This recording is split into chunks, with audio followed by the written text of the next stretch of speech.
y que invita a toda la República Dominicana a poner su mirada en el Salvador Jesucristo. El programa que usted va a ver en esta hora le va a bendecir, le va a hablar, le va a inspirar. De alguna manera, Dios va a tocar tu vida. No es tiempo de reflexión, es tiempo de conversión. Arrepentíos y convertíos, porque el reino de los cielos se ha acercado. Que Dios bendiga tu vida, que el Espíritu Santo te hable a través del programa que vas a recibir en este momento. Te bendiga el Señor. Amén. Amén. Glorioso Mesías. Hermanos queridos, hermanas, les saludo, les bendigo en este día. Y sea bendito el Señor en tu vida, en tu casa, en tu familia, en tu entrada y en tu salida. Que el Señor sea tu guardador, Él guarde tu salida y tu entrada desde ahora y para siempre. Me da tanto gusto estar con ustedes en un día tan especial como este y compartir con ustedes una palabra sustanciosa que le va a dar luz, le va a dar dirección a su vida, a su iglesia, si es pastor. Así que vamos a estar hablando del Apocalipsis, la revelación de Apocalipsis. Y vamos a ver una panorámica general de un libro tan grandioso, tan glorioso, que recoge todo lo que es y todo lo que será. Y vamos a hablar, y he invitado conmigo a un pastor, hermano, querido, de las Asambleas de Dios, concilio que yo amo y respeto, Pastor Suero, Gerardino Suero. Con él voy a estar hablando hoy de lo que es una panorámica general del Apocalipsis. Hermano Gerardo, quiero que salude no solamente al pueblo dominicano, sino a las naciones, porque esta palabra yo le aseguro, pastor, que va a tocar puertas y vidas, y mucha gente va a decir, ay, yo no entendía eso, mira qué claro está, ahora lo entiendo, Dios me está hablando. Así va a pasar, en el nombre de Jesús. Amén. Lo bendigo. Amén, amén, mi hermano. Es un placer estar aquí y un saludo para todos mis hermanos en todas partes. Para este tiempo Dios nos tiene aquí y vamos puestos en sus manos, bajo su dirección y para gloria de su nombre, a ser de bendición en la administración de la palabra, en la explicación del texto, amén, en el entendido de que el Espíritu Santo es el que convence a las personas. Queremos glorificar a Dios solamente con lo que pensamos, aleluya, con lo que hablamos y con lo que hacemos. La gloria es de Él. Amén. La gloria siempre es para Él. Amén. Aleluya. Lo único que buscamos es que su nombre sea glorificado. Su nombre sea glorificado. Y que el pueblo sea edificado. Amén. Bueno, hablar del Apocalipsis es un libro apasionante. Yo personalmente, yo me convertí pastor hace 62 años. Yo me convertí en Barahona, ese es mi pueblo, y yo he amado el Apocalipsis siempre. No quiero decirle que lo he entendido siempre, pero lo he amado. Amén. Y en la medida que fui creciendo en el Señor, fui profundizando, y hubo un tiempo en mi vida que me di un predicador de Apocalipsis, y yo me lo disfrutaba a plenitud. Y entonces ya lo conozco a usted y tenemos este estudio. Y yo dije, yo tengo que buscar al hombre de Dios para que ambos acerquemos al pueblo al Apocalipsis. Venga a beber de esta fuente que el Señor nos revela para ustedes, para el pueblo dominicano, para las naciones, para las iglesias del Señor. Y mi hermano Gerardino y yo tenemos en común que compartimos las verdades que en algunos casos y en algunas esferas evangélicas son diferentes en la interpretación. Nosotros estamos claros en las verdades reveladas en este libro. Pastor, hay un versículo que usted lo conoce muy bien y usted me decía de otros que son paralelos. Y ese versículo es Apocalipsis. Atención, anótelo, va a salir en su pantalla. Apocalipsis 1:19. Y es lo que se le dice a Juan de las cosas que él va a conocer de ahora en adelante. Escribe, le dice el Espíritu del Señor. Le dice el Señor, Juan, escribe. Escribe las cosas que has visto, las que están delante de él, ¿verdad? Y las que son la realidad del mundo, lo que hay en la iglesia, lo que es la iglesia, lo que había en ese tiempo, en ese primer siglo. Y ahora le dice, y las que han de ser después de estas.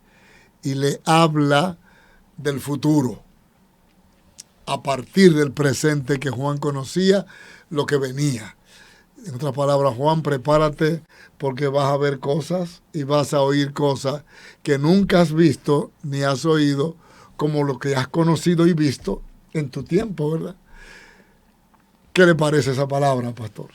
Esa palabra maravillosa retrata lo que se verá en el libro. Es como, esta es una idea. Es como un resumen del libro. Sí. Que concuerda con lo que dice Mateo capítulo 24, versículo 3. Vamos a ponerlo en pantalla también. Mateo 24, verso 3, paralelo con Apocalipsis 1:19. Y aquí es Jesús quien habla. Mire esa palabra. Y estando él, Jesús, sentado en el monte de los olivos, el maestro, ¿verdad?, enseñando, los discípulos se le acercaron aparte diciendo, dinos, ¿cuándo serán estas cosas? Las señales, ¿verdad? ¿Y qué señal habrá de tu venida y del fin del siglo? Prácticamente andan por la misma dirección. La misma ¿verdad? dirección. Tremendo. De manera que hay un interés en conocer, ¿verdad?, lo que va a ser, lo que va a pasar, y un interés, y hablan de su venida. En otras palabras, ellos estaban creyendo que el Señor venía otra vez. Sí, ¿Y qué señales habrá antes de tú venir al mundo?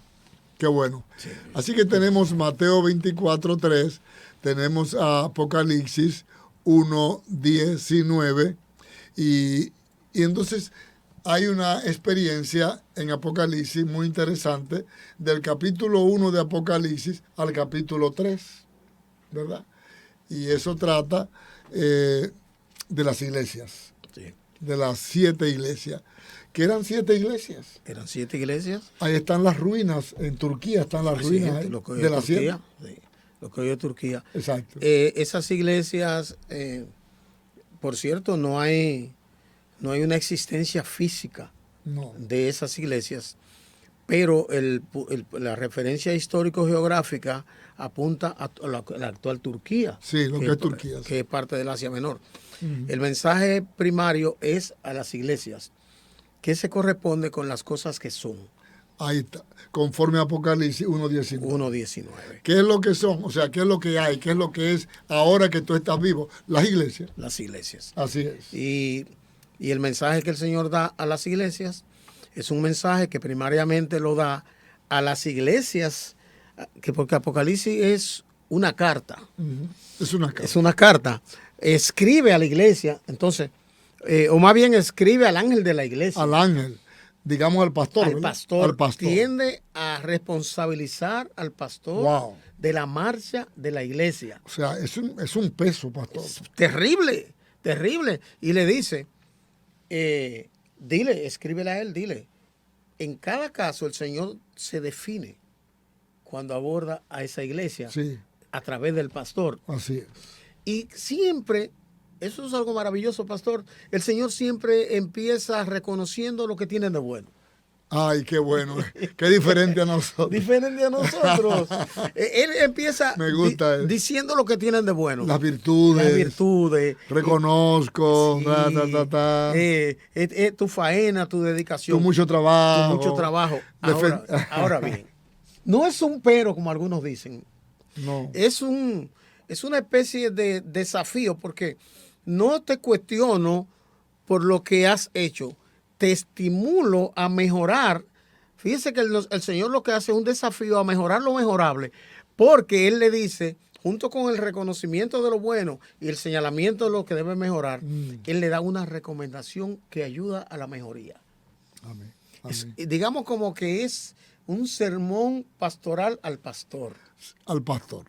Al responsable, al que al tiene que darle cuenta al Señor. Exactamente. De lo que el Señor le entregó para que cuidara. El Señor está pastoreando a los pastores. Wow.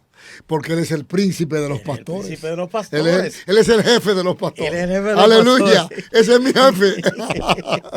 Y es muy interesante esto porque el mensaje de Apocalipsis es un mensaje revelador. Es como quitar el manto, develar, sacar lo que estaba ahí pero cubierto. Sí. Siempre, pastor, hago la referencia a Daniel. En el caso de Daniel, capítulo 12, el Señor le dice, en la revelación que le da a Daniel, sella la profecía. Séllala. Cierra eso. O sea, ponle un zipper. Un zipper. Sí. Y cuando llegamos a Apocalipsis, hallamos al Cordero quitando los sellos. Quitándolo, destapándolo. Destapándolo. Por lo cual entonces Apocalipsis es una revelación. ¿Cuál es la intención de Dios al tratar con su pueblo por medio de esta carta de Apocalipsis? Que se conozcan las cosas, sacarle a la luz. El mensaje de Apocalipsis es un mensaje de esperanza. Es un mensaje de esperanza porque en un momento Él dice, he aquí yo estoy a la puerta y llamo. Si alguno oye mi voz capítulo y abre 3, la verso puerta, 20. Entraré a Él y cenaré con Él y Él conmigo. Es un mensaje de esperanza a su iglesia, en tanto iglesia. Por eso Él dice, las cosas que son. Es decir, en tanto la iglesia está en su peregrinar en la tierra, la iglesia está desafiada a abrir la puerta, a escuchar la voz del Señor. Sí. Constantemente Él dice, el que tiene oídos para oír. Impresionante, pastor. Oiga lo que el Espíritu dice a las iglesias. Y se lo dice a las 7 iglesias, aún en las que no le reconoce falla. Creo que hay 1 o 2. Que no le reconoce, pero también le dice que tenga oído para oír. Que tenga oído para oír. ¿Por qué? Porque el mensaje que da a cada iglesia es un mensaje que se replica a cada una de las demás. Es decir, lo que a vosotros digo, a todos lo digo. Es decir, puede ser que yo no tenga el problema de haber caído del primer amor, pero al otro le advierte, mira este caso, no caigas en eso. Sí. Exacto. Y en cada momento el Señor en su misericordia, en su amor, en esa pasión pastoral, da la oportunidad de que nosotros tomemos en cuenta de dónde hemos caído, si hemos caído. Y Él dice, y Él que está dando el mensaje es que está ahí restaurando, disponible para levantar, para relanzar. El apóstol Pablo, en Gálatas, capítulo 6, habla del ministerio de la restauración. Que el que falta, no dice el apóstol ahí, el que tú supusiste que faltó, el que soñaste que faltó, o el que te dijeron que faltó, no dice. El que es sorprendido en una falta. Creo que capítulo 6, verso 1. Versículo 1. Ahí está. Sí. Aleluya. Restáurale con espíritu de mansedumbre. Wow. Gálatas 6:1, es tremendo. 6:1. Y eso de restaurar es como volver al lugar donde estaba antes de caer. Wow. Y dice, restáuralo. ¿Por qué? Porque a la vez cuando la persona falla, le es difícil por sí mismo levantarse, necesita ayuda. Wow. Y dice al que Él comisiona. Todos en algún momento lo necesitamos. Lo necesitamos. Y ese consejo Él dice, a los que son espirituales. Ustedes, porque el que es espiritual va a actuar con mansedumbre frente al que falló. Como Jesús. Como Jesús. Frente a la iglesia cuando él vio el mensaje. Ahora, cuando no es espiritual, va a tratar de ensañarse como el hermano del hijo pródigo. Ay, sí. El padre no. El padre es movido a misericordia cuando ve a su hijo. Es la actitud que vemos en Apocalipsis, en el mensaje de las iglesias. Cuando habla al que restaura, le dice, hazlo con espíritu de mansedumbre. De mansedumbre. Considerándote A ti mismo, no sea que tú también seas tentado. Claro, claro. Es decir, cuando ves la debilidad en tu hermano, tal vez es grande la que se ve, y la que no se ve, que puede ser la mía, puede ser mayor. Puede ser mayor. Y como ese necesita ser restaurado en este momento. Así yo. Así yo. Así yo. Así yo. Es una palabra tremenda, pastor. Y creo que esa palabra, solo esa palabra, está ministrándonos a todos. Para que la iglesia no se convierta en un tribunal. Amén. Amén. Gloria Y no un espacio de amor, de misericordia. Eso. De solidaridad, Eso. de apoyo, Wow. porque mi hermano cayó, pero ¿por qué cayó? Porque estaba en pie. Mi hermano se manchó, ¿por qué se manchó? Porque estaba limpio. Sí, sí. Entonces la misión nuestra es llevarlo donde estaba antes de que le pasara esa situación. Wow. Pero considerando, no dice ni siquiera por pena al que faltó. No. Dice, considerándote a ti mismo, no sea que tú también seas tentado. Todos estamos expuestos y el pastor de los pastores nos alerta. Wow. Nos alerta y se define como alguien que está viendo todo. En una de las iglesias le dice que tiene sus ojos como llama de fuego. Es decir, nada escapa a su presencia. Nada. Es omnipresente, Nada. Wow. es omnipotente, es todopoderoso, Santo. es amor. Aleluya. Wow, es una maravilla. Es una maravilla. Pastor, Y el libro, pastor. impresionante. Yo estoy enamorado. Yo creo que ahora me voy a casar con Bueno, Apocalipsis. El libro es al mismo tiempo un desafío al compromiso permanente y a la renovación del compromiso con el Señor. Así es. La iglesia, que es su novia, porque él camina en medio de la iglesia tipificada por los candeleros. Por los candeleros. Sí. Pero mientras camina en medio de la iglesia tipificada por los candeleros, tiene las 7 estrellas en sus manos. Es decir, en la iglesia, él camina entre la iglesia, pero tiene a los ángeles de la iglesia en sus manos. El pastor está en la mano del Señor. Wow, qué honra y qué responsabilidad. Así es. Cualquiera tiembla con Así eso. es. Así es. Santo Dios. Porque el desafío grande, tener que asumir el ministerio de la reconciliación, el ministerio de la restauración, la responsabilidad de propagar el evangelio de Jesucristo de una manera fiel a la palabra como ha sido revelada. Óyame, es un privilegio y una gran responsabilidad. Lo es, Damos pastor. gloria a Dios. Damos gloria a Dios. Que en su misericordia Wow. nos permite, Amén. nos da esta oportunidad. Y esas son las 7 cartas, ¿verdad? Esas son las 7 cartas Las 7 son una escuela para la iglesia. en general, Porque representa a la iglesia de todo el tiempo. de todos los tiempos. Wow, son unas cartas que revelan la sabiduría y el conocimiento del Señor de las etapas por donde iba a pasar la iglesia hasta hoy, Hasta hoy. la Odisea. Hasta hoy. Wow. Porque el mensaje, Apocalipsis tiene 2 mensajes fundamentales.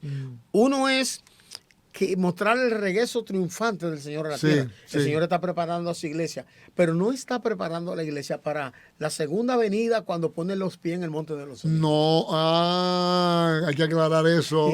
Oiga bien. Usted que está siguiendo este programa que viene de Dios. Cuando se habla de la segunda venida y que tiene que ver con la iglesia, no es aquella venida donde dice Apocalipsis 1.7, mírenlo en pantalla. Apocalipsis 1.7 dice que todo ojo le verá. Así es. No es a esa venida. Es la venida en las nubes, cuando Él viene por la iglesia. He aquí que viene con las nubes y todo ojo le verá, y los que le traspasaron y todos los linajes de la tierra harán lamentación por Él. Sí, amén. Esa es la segunda venida física. Amén.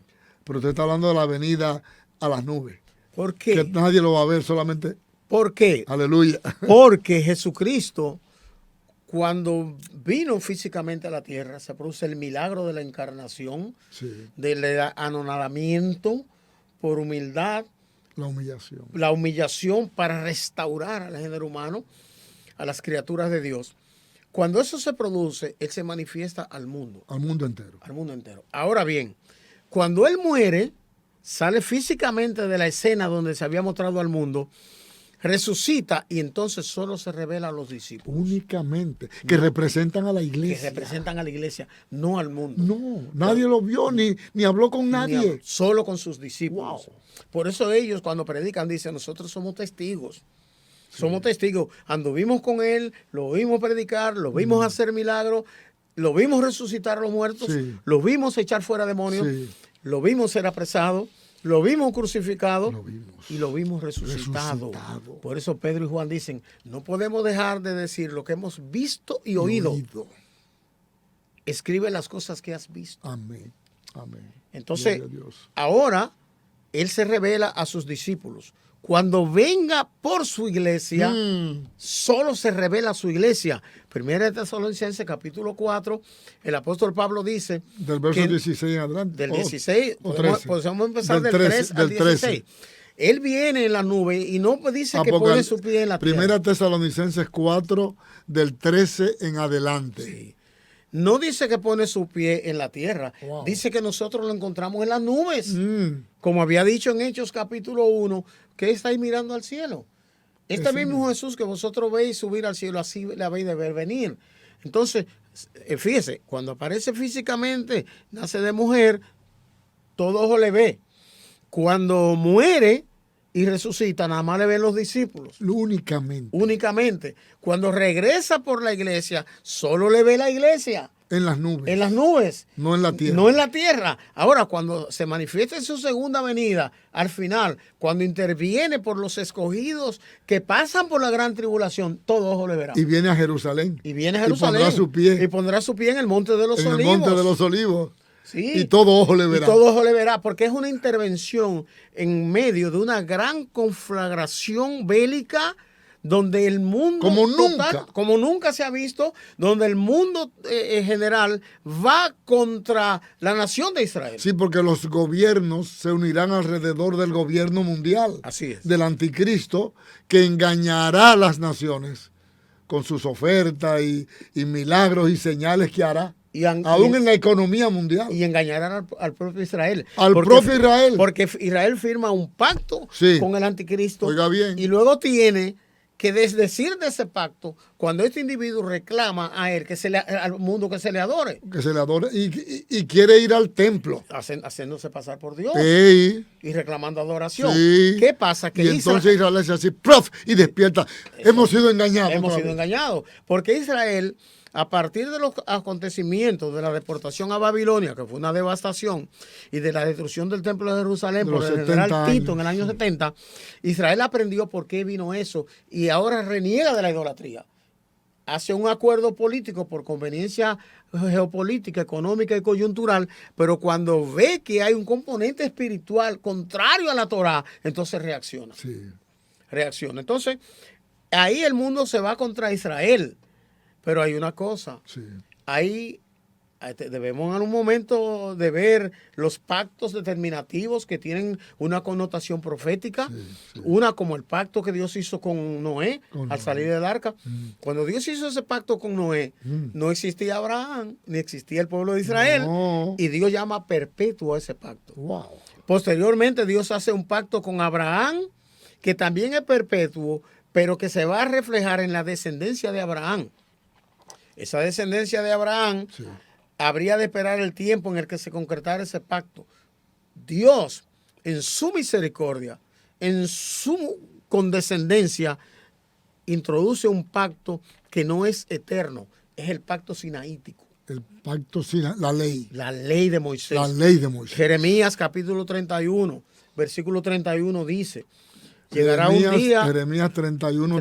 Sí, dice, y hasta el 32. Dice que llegará un día cuando Dios hará un pacto con Israel. Dice, pero no un pacto como el que hice con ellos cuando los saqué de Egipto, porque ese pacto ellos lo violaron. Ahí está profetizado que habrá un nuevo pacto. Cierto. Ese nuevo pacto entra en relación Ahí está, Jeremías 31, 31. He aquí que vienen días, dice Jehová, en los cuales, eso no es ahora, eso no ha llegado, en los cuales haré nuevo pacto con la casa de Israel. Sí. Y con la casa de Judá. Aleluya. En el 32 dice, no como el pacto que hice con sus padres el día que tomé su mano para sacarlo de la tierra de Egipto, porque ellos invalidaron mi pacto, aunque fui yo un marido para ellos, dice Jehová. Wow, qué lindo.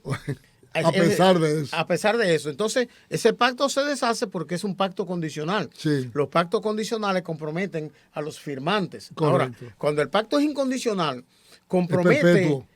Es perpetuo. Compromete al que lo formula. Dios formula el pacto con Noé y Dios formula el pacto con Abraham. De ese pacto con Abraham hay una reedición con David que es, como veremos, la promesa de un rey del linaje de David, cuyo reinado que se vivirá durante el milenio. Jesucristo, que es la simiente de David. Exactamente, porque María y el mismo José venían de la tribu de David. De la tribu de Judá. De la tribu de Judá. Ahora, cuando Dios comienza a tratar con Israel, lo hace a través del pacto de la ley que fue dado 430 años después de la promesa del pacto dado a Abraham.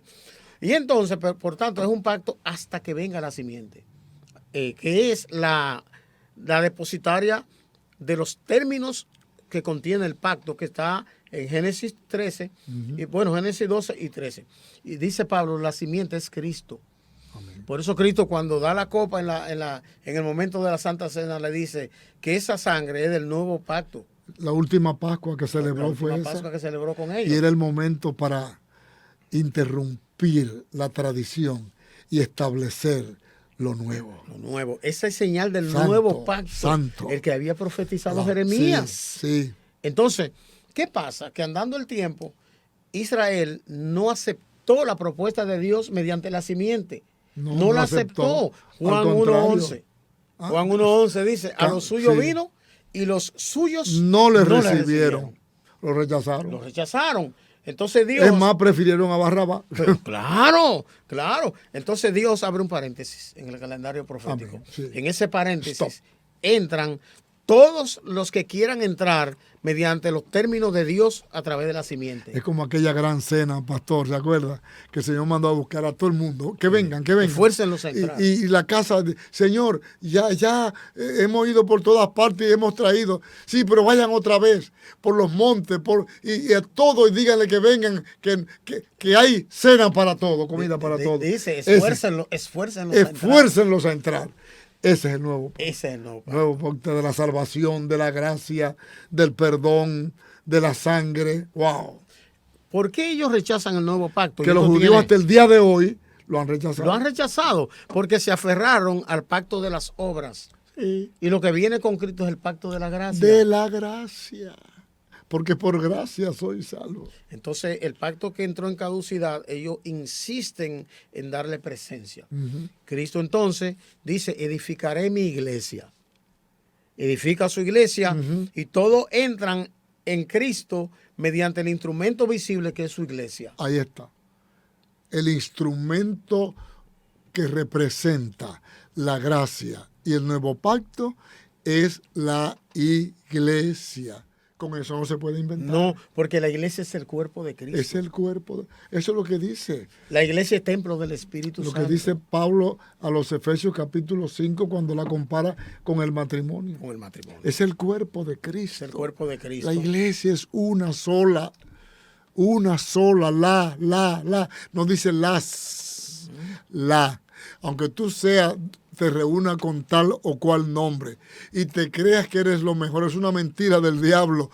Todos somos la única iglesia, la que está lavada con la única sangre, la que ha sido registrada en el libro de la vida. Es una sola, la que parte del Calvario, de la victoria de la cruz, del resucitado. Es una. Nunca quieras decir que tu iglesia es mejor que ninguna. Somos la. Así es. Wow. Así es. Poderoso. Miembro del cuerpo de Cristo, sí. Y miembro en particular los unos de los por otros. Igual. Somos hermanos. Por igual. Somos hermanos. Por eso la gloria es de Dios siempre. Por favor. Sí. Hermanos metodistas, hermanos bautistas, hermanos, bueno, los pentecostales somos 500 millones de qué sé yo cuánto. Pero todos los que hemos sido recogidos por la gracia, venimos a ser una sola familia en Cristo. Y el reino es uno. No tendremos un reino por cada denominación. No. El reino es uno. Por favor. Entonces, ese es el segundo aspecto central de Apocalipsis, que nos habla de la venida de Cristo en gloria en una primera instancia y el establecimiento del reino. Eso es importante, que heredarán solo los vencedores. Wow. Pastor, yo estoy bien motivado y como dicen los dominicanos, yo me huelo que vamos a tener un tremendo tiempo y vamos a tener un pueblo con hambre de recibir lo que el Señor nos ha revelado en su palabra tocante a los últimos tiempos. Vamos a escuchar una hermosa alabanza al Señor y luego venimos con el pastor Suero y estas consideraciones, este resumen del libro de Apocalipsis que ya le anunciaremos después. Vamos a entrar en detalles fascinantes de este glorioso libro. Recibamos esta hermosa alabanza al Señor. Ok, cortamos ahí. Sí. ¿Qué tiempo nos queda? Ahí está en la pantalla. 17 minutos. Bueno, vamos a entrar en el resumen. Ya hemos dicho mucho, pero... Ya entramos en resumen. Estamos en el resumen. Pero ya salimos de las 7 iglesias y entramos a este capítulo 4 que introduce a Juan en lo que es la experiencia del cielo. ¿Cierto? Así es. Sube acá. ¿Estamos listos? Me dice. Sí. El capítulo 1 de Apocalipsis habla de la revelación de Cristo en gloria a Juan. Cuando dice que cuando lo vio cayó como muerto al oír su voz. Ese capítulo 1 está fuera de lo que es la experiencia de las 7 iglesias. Es una revelación anticipada de lo que va a ser. Así es. Y ahí, en ese capítulo 1, se muestra la manera como Dios introduce a Juan a un nivel, wow. Me avisa, pastor. Un momentico. Porque ahí él traza el proceso que vive la revelación. Apocalipsis es la revelación que Dios le dio a Jesucristo. Sí. Jesucristo se le envió a través de un ángel a su siervo Juan, para que Juan se le envíe a las iglesias. A las 7 iglesias, que representan la totalidad de la iglesia. La universalidad de la Amén. iglesia. Amén. Muy bien. Muy bien. Estamos listos. Ok, entonces, 3, 2, 1. Después de esta hermosa alabanza, adoración al Rey, soberano Señor, estamos hablando de Apocalipsis. Este es un libro que poco se trata, pero que es indispensable tratarlo en este tiempo, porque estamos pisando tiempos de cumplimiento. Pastor, después de esos capítulos 2 y 3 de Apocalipsis, donde el tema es lo que es, lo que era en el tiempo de Juan, entramos en los capítulos 4 y 5, ¿verdad? Y en esos capítulos 4 y 5, Juan es llevado, digamos, para seguir el orden, ¿verdad? Es llevado a ver ya a partir de ese momento, de ese capítulo 4, la grandeza de la gloria y de la majestad de lo que es a partir de lo que Juan tenía presente en la tierra antes de ser subido y llevado por el Señor o por el Espíritu a contemplar la gloria del cielo. Capítulos 4 y 5 son tremendos. Así es. Sube acá y yo te mostraré las cosas que sucederán después de estas. Ok, después de las que eran. Después de las que eran. De las que eran. Después de las que ese son. Apocalipsis 4.1. Apocalipsis 4.1. Exacto. Ahora, en ese momento, el Eterno pone a Juan en conexión con lo que está contenido en el libro de la verdad. Cuando el arcángel Gabriel fue donde Daniel había dispuesto su corazón a humillarse delante de Dios, a inquirir y a entender la palabra. Uh-huh. Y él le dice, yo te mostraré lo que está escrito en el libro de la verdad. Wow. Aquí a Juan le muestran la apertura del libro de la verdad, del calendario de Dios a partir de ahí. En este momento, Juan entra en conexión con una realidad para la cual él no tiene términos apropiados con los cuales la pueda describir. No, demasiado para él. Por eso Juan comienza a usar figuras metáforas y diferentes símbolos, porque él necesita explicar una cosa ampliamente desconocida y recurre a lo conocido. Y demasiado grande para él, sobredimensionado, todo tan excelso que no tiene palabra. No tiene palabra. Y las que tienen no alcanzan a explicar en su totalidad la verdad que a él le está mostrando. Como le pasó a Pablo cuando fue llevado al tercer cielo, que de allá vino, un hombre inteligentísimo, pero de allá vino vuelto loco. Dice, yo no puedo expresar lo que yo vi allí. No le he dado al hombre a hablar, no hay palabra para expresarlo. Entonces, es demasiado grande lo que hay en el cielo. Dios le muestra a Juan cómo son las cosas alrededor del trono. Así es. Del Altísimo. Amén. Wow. Y Juan ve ahí 24 ancianos, 4 seres vivientes. Juan ve el libro a la distancia y Juan ve al Cordero. Ese Cordero que Juan había conocido en los días de su carne. Sí. Es ahí el Cordero de Dios que quita el pecado del mundo. Era el Señor. Ahora, Juan lo vio cuando él entra en la temporalidad. A la tierra. Cuando nace de María. Cuando nace de María. Sí, entra a la temporalidad. Que se recostaba en el pecho de él y todo. Tocante a ese verbo, hay dos cosas que señalar. Génesis capítulo 1 habla del principio. En el principio creó Dios los cielos y la tierra. Juan 1:1 dice, en el principio era el verbo, y el verbo era con Dios, y el verbo era Dios. Deberíamos de tener un poquitito ahí, porque cuando hablamos del principio de Génesis, ese es un principio histórico rastreable. Sí. Se puede hacer una introspección de carácter histórica, valiéndonos de cualquiera de las ciencias, la antropología, la historia, la geografía, la arqueología. Incluso podemos determinar la fecha de un árbol mediante ese procedimiento. Sí.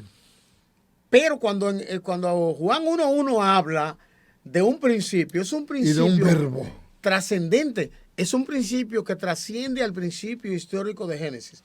¿Cómo lo sabemos? Miqueas capítulo 5, versículo 2. Estamos registrando las citas bíblicas para que usted las tome. Así que estamos muy atentos cada vez que mencionamos una cita que sale en su pantalla. Miqueas 5:2. Pero tú, Belén Efrata, pequeña para estar entre las familias de Judá, de ti me saldrá el que será Señor en Israel. Y sus salidas son desde el principio, desde los días de la eternidad. Es un principio. Está hablando de Cristo, está hablando de Belén. Del que nació en Belén. Sí. Ahora, ese que nació en Belén, cuya salida es desde el principio, pero le pone un apellido a ese principio para que no nos confundamos. Ese principio es el que nace desde los días de la eternidad. Ahora bien, si es desde la eternidad, uno debería hacer aquí un pequeño análisis. Si digo que algo es hasta la eternidad, estoy diciendo que es hasta siempre. Hasta siempre. Porque es hasta la eternidad y lo eterno no tiene fin. Exacto. Ahora, si digo que es desde la eternidad, estoy diciendo que es desde siempre. No tiene principio. Entonces estamos hablando que no existe principio. No tiene principio y tampoco tiene fin. No, tampoco Apocalipsis tiene fin. nos ayuda en esa revelación. Yo soy el alfa y la omega. El principio y el fin. Ahora bien, si él es el principio, nada hay antes de él. Nada. Y si es el fin, nada hay después de él. Entonces todo lo que existe está entre él y él. Aleluya. Aleluya. Entre Jesús y Jesús. Sí. Entre el Mesías y el Mesías. Él es el alfa y la omega. El abecedario griego, ¿no? Sí, primera letra y última letra. Alfa, primera, omega, última, principio y fin. Desde la eternidad hasta la eternidad. Ahora, esto concuerda con con lo que dice el capítulo 4 de Apocalipsis. En principio, ¿qué hacen los ancianos? Adoran al que está en el trono. Gloria a Dios. Aleluya. Pero cuando Juan pasa el momento de angustia por entender que no había nadie capaz de abrir el libro, ni siquiera de mirarlo, le dicen tranquilo, que el león de la tribu de Judá, el Cordero de Dios, él ha vencido y él tiene la divinidad. Tiene de quitar los sellos. Y la autoridad y el poder para quitar los sellos. Cuando el Cordero toma el libro, ya en el capítulo 5, Ujú. entonces los ancianos y los seres vivientes dan gloria al Cordero como le habían dado al que está en el trono. Wow. Y con Jesús había dicho Wow. que Dios quiere que todos honren al Hijo como honran Honran al al Padre. Padre. El que no honra al Hijo No honra al tampoco Padre. honra al Padre. Ahí está. Esto no es de que usted ama a Dios. No, es que usted no puede amar a Dios desconectado de Cristo. Así es. Es Así una, es una armonía perfecta. Ama al Padre. El que ama al Padre ama al Hijo. Usted no puede solamente conectar con el Padre, eso no es verdad, eso no le lleva a nada porque el Padre proveyó a su Hijo para que fuera Salvador y mediador. Así es. Entonces el Cordero es digno de toda gloria, De toda gloria y toda honra. y toda honra. Ahora hay otra característica del Cordero que se ve en Apocalipsis y se ve en Juan. Recordemos que Juan escribió el Apocalipsis. Sí, Y es que la Biblia lo define como aquel en quien habita corporalmente toda la plenitud de la deidad. de la deidad, toda. Y cuando dice que esa imagen dice, Él es la imagen misma de la sustancia. No dice que es la imagen de la forma. No, La sustancia es la esencia. así es. Algunos dicen que Jesucristo fue un ser creado, pero por amor a Dios. Si Él es la imagen de la sustancia, entonces si Él fue creado, hubo un tiempo en el que la sustancia no tenía imagen. Sí, Porque la imagen empezó a existir cuando fue creada. Sí. Ya vemos que Miqueas 5.2 dice que Él es desde la eternidad. desde la eternidad. Desde que Él... Pero dice, hay una parte que dice, antes que el mundo fuera, Sí. yo soy. Y todo fue creado Aleluya. por medio de Él y para Él. Aleluya. Entonces, cuando dice la Biblia del Hijo, dice cuando lo introducen al mundo, adórenle todos los ángeles de Dios. Si Jesús fuera un ángel como Miguel o como Gabriel, ningún ángel lo adoraría. No, no. Porque Era coigual. coiguales. Sí. Los ángeles, una vez me decía alguien que Jesús era el arcángel Miguel. Pero yo le dije, ¿usted está seguro? No, Sí. pero- Pero la Biblia pero ¿y de dice dónde? que Miguel es uno de los principales príncipes. Así es. Y no el principal, entonces No. no puede ser Jesucristo. No. ¿Por qué? Porque Jesucristo es adorado por los ángeles, por orden del Padre. Sí. Y los ángeles no admiten adoración, porque cuando Juan No. fue a tomar el librito de manos de un ángel y vio esta majestad, Wow. un pie en Y el es mar y otro en la tierra, Inmenso. Juan se postró y el ángel le dijo, "Ey, no haga eso, yo soy consiervo tuyo y de tus Óigame, hermanos los qué profetas, tremendo adora eso. a Dios." Aleluya. Y qué bueno que ese ángel, es Apocalipsis, bueno, que ese ángel no permitió jamás que Juan doblara sus rodillas. Oiga bien, usted no puede doblar sus rodillas a nada ni a nadie fuera del Padre, fuera de Jesucristo. Amén. No puede. Si lo hace, usted está cometiendo un grave pecado. Pueblo dominicano, no te inclines, no adores. No reconozca nada, ninguna pintura, ninguna figura, ninguna obra de hombre, ninguna obra de religión, de nada, de nada, de nada, de nada. Adora a Dios. Al Señor tu Dios adorarás Y a Él solo. y a Él solo servirás. Santo Dios. Wow. Entonces miramos que Apocalipsis contiene una revelación completa de la voluntad de Dios. Completa. Y esa es la temática, ¿verdad? Y en el Apocalipsis nosotros encontramos la revelación de todos los tiempos, hasta el fin y hasta el cielo nuevo y la tierra nueva. Así que Juan fue llevado. Y ese capítulo 5 de Apocalipsis, a mí me encanta, pastor. Sí. Porque es un capítulo de adoración, de exaltación. El 4 también. Sí. Pero se explaya en adorar y de postrarse. Y eso, alguien dijo que esos 24 ancianos representan a la iglesia y al pueblo redimido de Israel. Así es. Y yo no dudo que representan a todos los redimidos, ¿verdad? Sí, porque ellos dicen en el capítulo 5, nos has hecho para nuestro Dios reyes y sacerdotes y reinaremos sobre la tierra.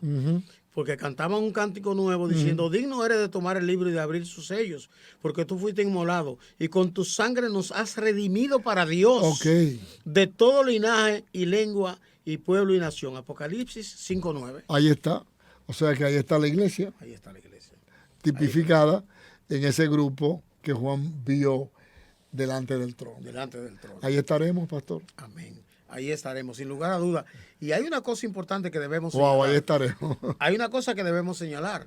Hay mucha gente apostando a la apostasía.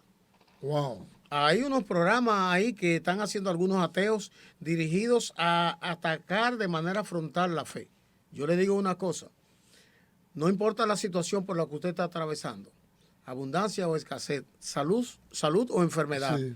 Mientras usted esté en la fe, usted está en victoria. Amén. Porque nuestra victoria que vence al mundo es la fe. En Cristo. Y recuerde, cuando ocurra que usted esté reducido en su capacidad intelectual para refutar argumentos de ese carácter, recurra a la experiencia con su Dios. La vivencia en la fe es un arma apologética, es decir, un arma de defensa. Amén. Nadie puede arrancar de mi vida lo que yo viví con el Señor. No, y además está sembrado en mi ser interior y ahí no puede entrar nadie, solo a quien yo permita. A quien yo permita. Dios ha hecho una obra en tu vida. Amén. Te ha llamado, te ha liberado, te ha sanado, te ha comisionado. Entonces, aférrese a la fe. Dicen, es fe ciega. Ahí brevemente yo quiero decir que un ateo me decía que no cree en Dios. Sí. Y yo le dije, tú no crees en Dios, pero la Biblia dice que Él existe. ¿Tú no crees? No, no creo. Me dijo, pero yo creo. ¿Tú tienes prueba de que no hay Dios? No. Entonces tú crees. Tú tienes fe de que no hay Dios. Yo tengo fe de que hay.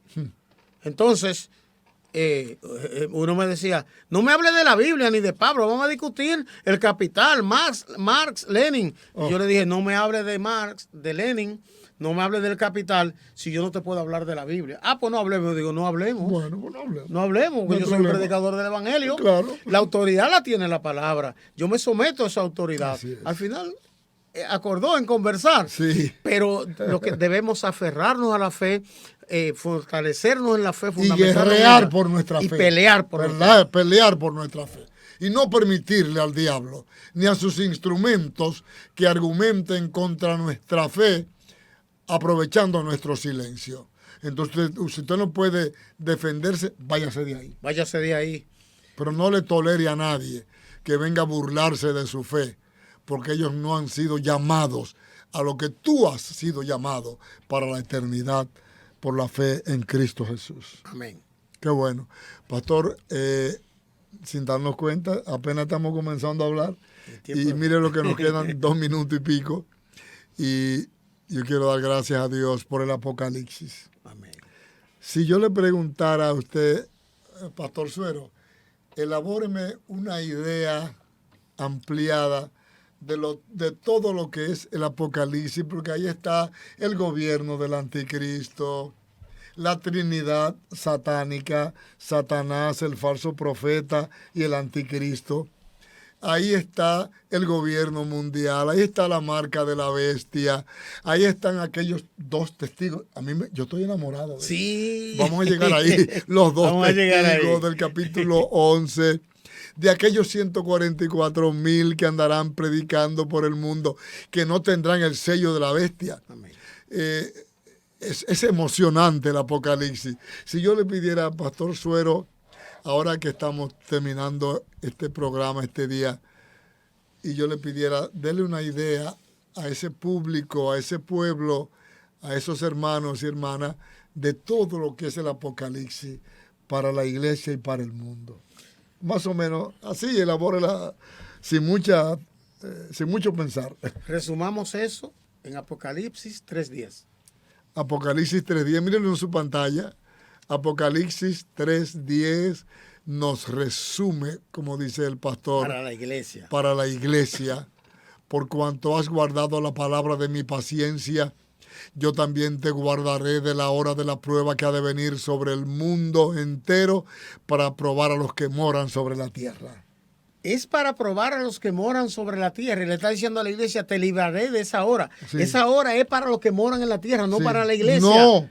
Le dice a la iglesia, a ti te guardaré, no dice en la hora, sino de esa hora. Y esa hora significa un tiempo. Exactamente. Y es un tiempo que será el tiempo de la venganza de Dios, el tiempo de la ira, el tiempo del juicio, el tiempo del derramamiento del juicio. El anticristo es una expresión de la ira de Dios para los que no quisieron creer la verdad, pero la iglesia creyó la verdad. Ajá. Y él le está prometiendo sino que sacarla. se complacieron en la mentira. En la mentira. Ahora, Juan 14, 1 al 3 dice dónde nos va a llevar, Sí, dónde nos va a meter si nos saca del escenario de lo que va a pasar en el mundo. Dice, en la casa de mi padre muchas moradas hay. Amén. Si así no fuera, yo se lo hubiera dicho. Y si me fuere y le preparara el lugar, vendré otra vez y os tomaré a mí mismo, para que donde yo estoy, vosotros también estéis. Clarísimo, más claro de ahí. Entonces la esperanza de la iglesia es ser llevada por arrebatamiento, arrebatamiento de la escena de los juicios de Dios. Así es. Y que no digan que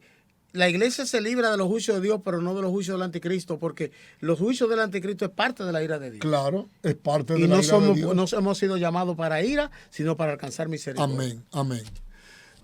No hay gran tribulación para los que están sellados con el sello de Dios. Aleluya. Lo bendigo, qué bueno. Ha sido un tiempo tan lindo es que uno comienza a tratar ese tema, pastor, y uno tiene que meterse por todos los lados, todos los resquicios de la palabra, porque es tan emocionante, ¿verdad? Y yo espero que esta palabra te haya bendecido este día y te dé la seguridad de que tú eres un hijo de Dios, que la gran tribulación no tiene nada que ver contigo, que es el derramamiento de la ira de Dios, de los juicios de Dios y de la restauración de Israel. Amén. Será el tiempo cuando Israel verdaderamente creerá que al que mataron y crucificaron era su Mesías y Salvador. Dios nos bendiga este día. Señor, te restaure tu fe, tu gozo y tu esperanza. Hay un número de WhatsApp, solo de WhatsApp, para que tú nos llames. Ahí está. Nos puedes llamar, escribirnos, decir cómo esta palabra le ha bendecido. Cualquier pregunta de lo que hemos hablado, hágala por WhatsApp. La vamos a recibir, tanto el pastor Suero como yo. Vamos a estar de acuerdo en contestarle a todo el mundo. Vamos a terminar con el WhatsApp puesto delante de usted en pantalla y no se lo vamos a quitar porque no es alquilado, es fijo. Ese WhatsApp es suyo, es del reino y está ahí para ayudarle a entender y a comprender las verdades del Apocalipsis. Dios te bendiga. Dios te llene de su espíritu, Dios te guarde, Dios te ayude a perseverar hasta el fin. Dios te bendiga en el nombre del Señor Pastor Suero. Qué bueno compartir con usted esta palabra y creo que hemos bendecido al pueblo de Dios y a todo el que reciba esta palabra. Dios le bendiga. Glorioso Mesías.